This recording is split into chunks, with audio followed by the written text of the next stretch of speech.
Good evening, everybody. It is Spawn of the Dead here, and I have my honored guest, in whom I am well pleased, Jay of the Dead. Hi.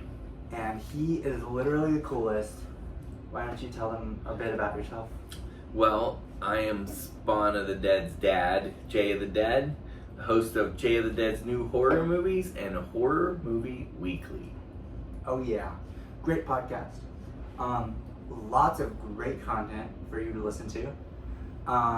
So guys, here the whole point of this video today is it's a horror movie review, and this movie is Godsend 2004, and basically it was directed by Nick Ham. Another notable film that he has done is The Hole 2001 and Driven 2018.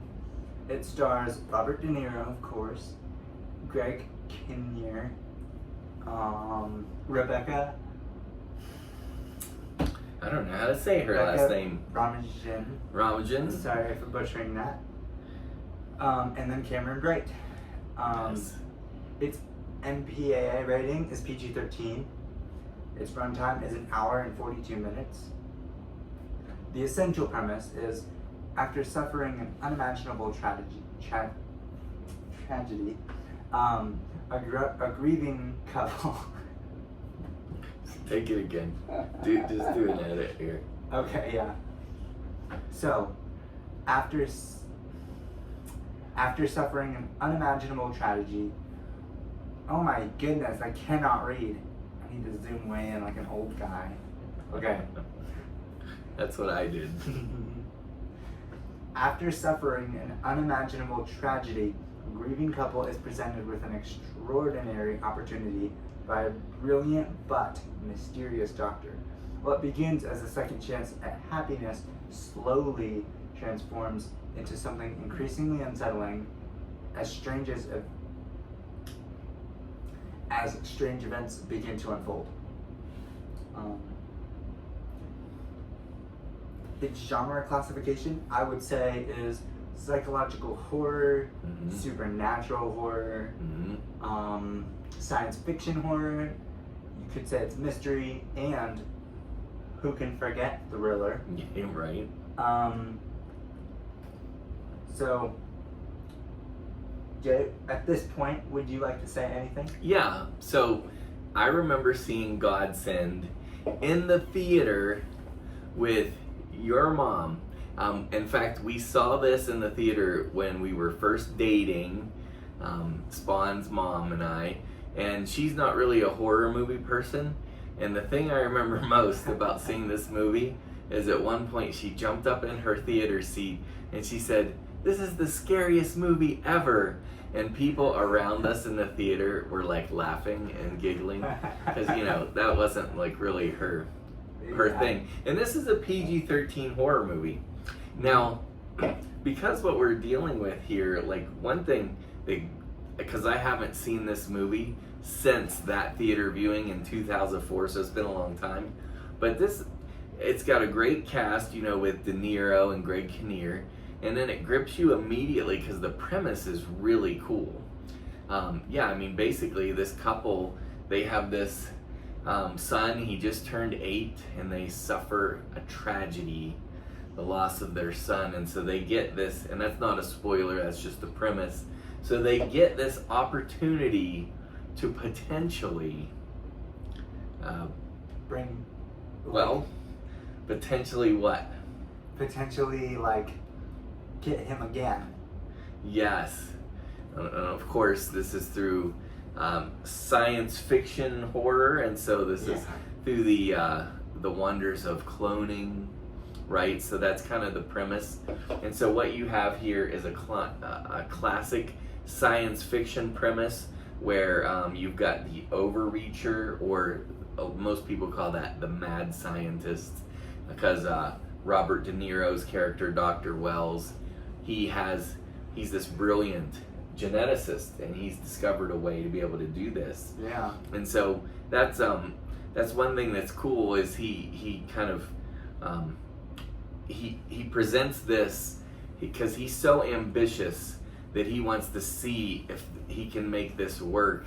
And so this couple is in this very vulnerable position. So on one hand, you got an overreacher narrative. Where are you going? And then I promise I'll shut up in a minute. He's like, I'm bored. Anyway, and then he's still leaving. I'm trying to find something. Well, sorry, I'll pay attention more. well, we can look for that. No, let's do this. I'll say, so you don't want to look for it during the review? Okay, just checking. Anyways, so in the other hand, I was about to say something brilliant. Oh, now you can. Now I can.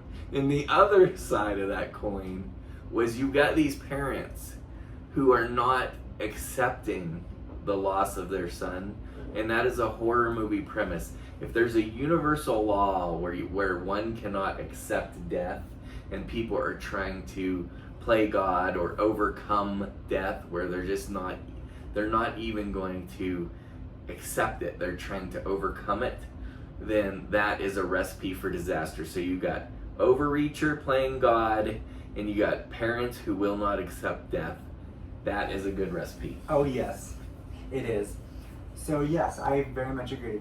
And overall, I thought Godsend had an interesting premise and several creepy moments that kept me pretty invested, you could say, early on.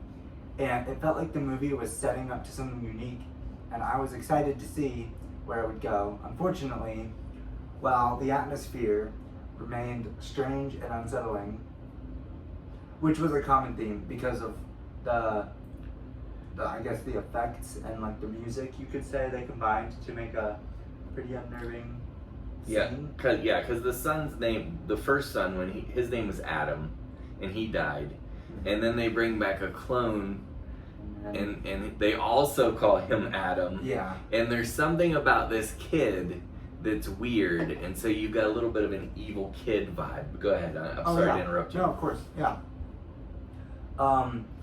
Yeah. And then, the story gradually lost me, as for me, it became more and more bizarre and really less satisfying than I hoped. Because I feel like the movie kind of followed a different branch than what I was really hoping it would. Yes. So. Yes. Absolutely. I agree with you 100%. This movie starts so strong that I'm like, why is this not a classic? Why have I not watched this since the theater? Yeah. Well, you realize that 2/3 of the way in, the way they choose to go, which, by the way, I mean, you got to give some credit. It's not predictable, so that's good. So it goes somewhere totally different. So I got to give it props for that. But yeah, it ultimately is disappointing, and it loses its way, and it becomes a very kind of ho-hum. It's not necessarily that it's boring. Now what are you doing? For a second, I couldn't figure out why this was different, with the chair legs or whatever. Well, again, we could schedule to do that now during the review or another time. It's up to you. This guy. Yeah, let's do the review. Oh, good idea.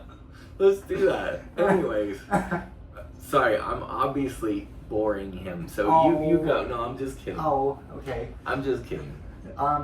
What? You're really nice. Yeah. So the way that it ends up going, though, we were both kind of unimpressed. Yeah. It's not as engaging, and it's like, really? It's like, yeah, we didn't predict that, but there's a reason it's not predictable. Yeah. Because it's really not ideal. Yeah, that's not really the way it should have gone. Okay. Yeah. So, I would say the story it's still interesting, even though it's slightly disappointing. I would say it's still interesting. So, at some point, one small moment that stood out was pretty early on, I guess. Mr. Duncan, scientist dude, no, right? No, Duncan Mr. Duncan is the teacher man. The dad. Yeah. Yeah. Teacher man.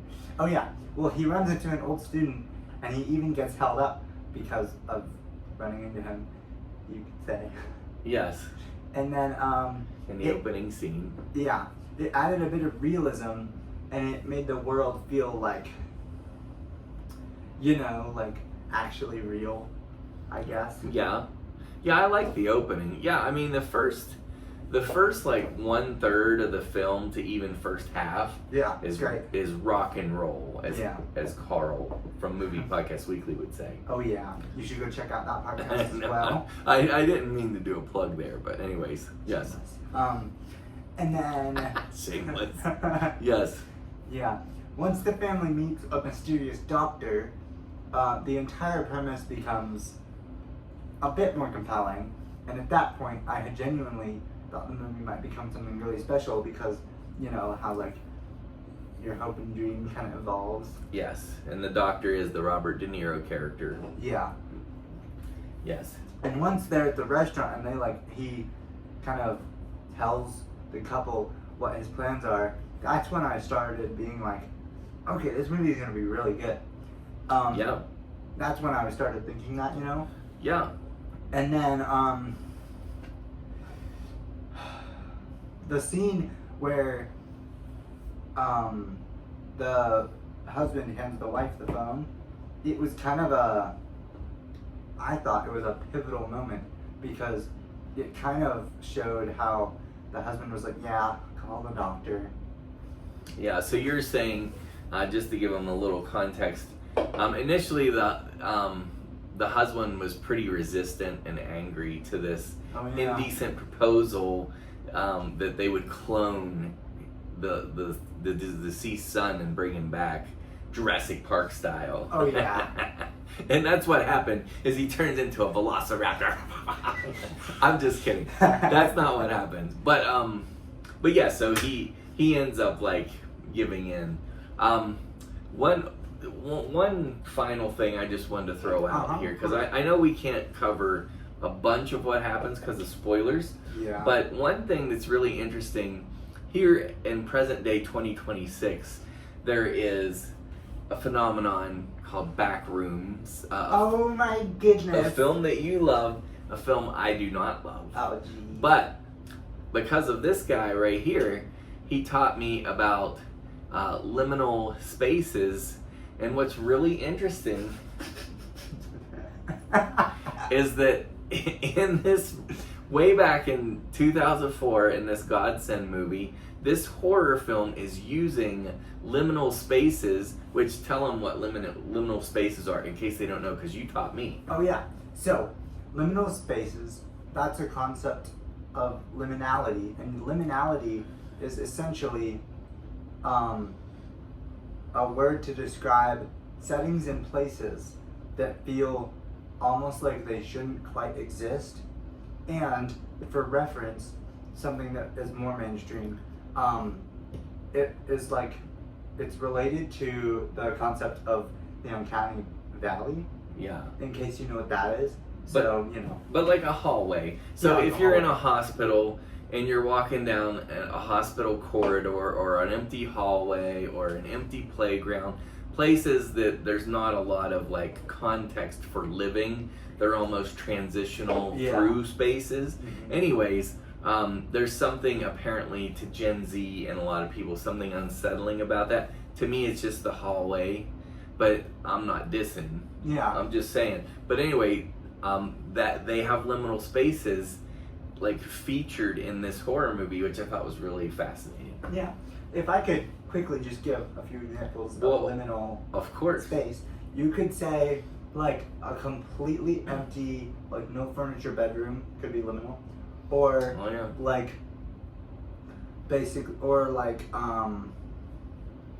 you could say like a completely isolated and abandoned subway, or a church chapel at night, pretty freaky. Yeah. Or like really big fields with one house. Yeah. In the middle, stuff like that. Yeah, that makes sense. Okay, so are we ready for the wrap up or what, boss? Yes. Except there's one thing. Oh, sorry. There was one moment that was very amusing to me. Okay, tell it. one of my favorite exchanges in the entire movie was basically at some point their kid was injured, and then like the husband was like, call 911, and then you could see the wife in the background, like she was about to go like run to get the phone, and then she was like, I'm calling Richard.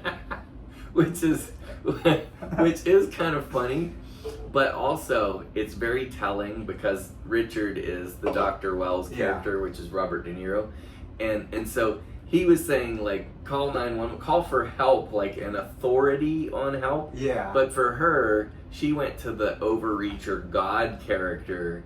Yeah. More even than like the traditional resources of authority. So that was actually very telling. Yeah. And funny. Mm-hmm. So yes. I mean, it made me smile during the movie. Yeah. And it was a pretty nice moment. All right. So yeah. So.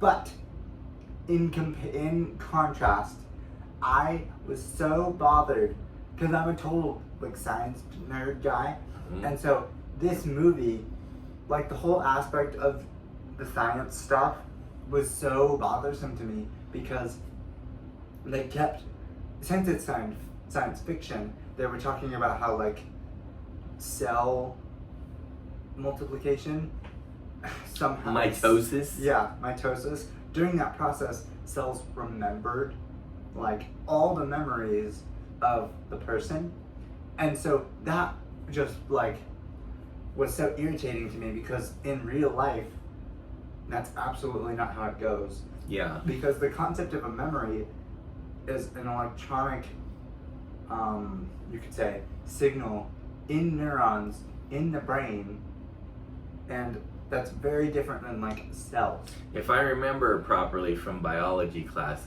which I probably don't, I think we're talking on some level about somatic cells. Maybe, or maybe I got that totally wrong.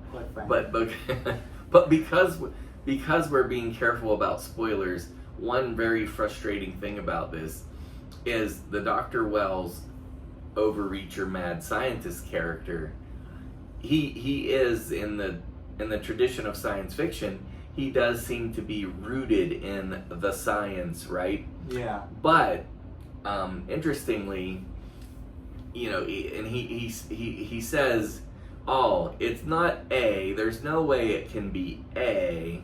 And then in the film, they're leaning toward and suggesting that it's actually A, which is anti-scientific, which is what you're getting at there. Mm-hmm. And so that is kind of frustrating because it's like, this isn't adding up character-wise. But anyways, so are we down to final thoughts and ratings? Absolutely. Okay.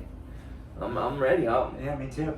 All right. You should go first because you're number one. Oh, yeah. Okay, well, I'm glad I got to revisit Godsend again.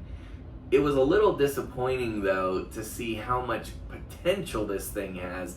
I can totally see how they got Robert De Niro and Greg Kinnear to sign on for this role because it's very fascinating, and I could see why this would be a theater release.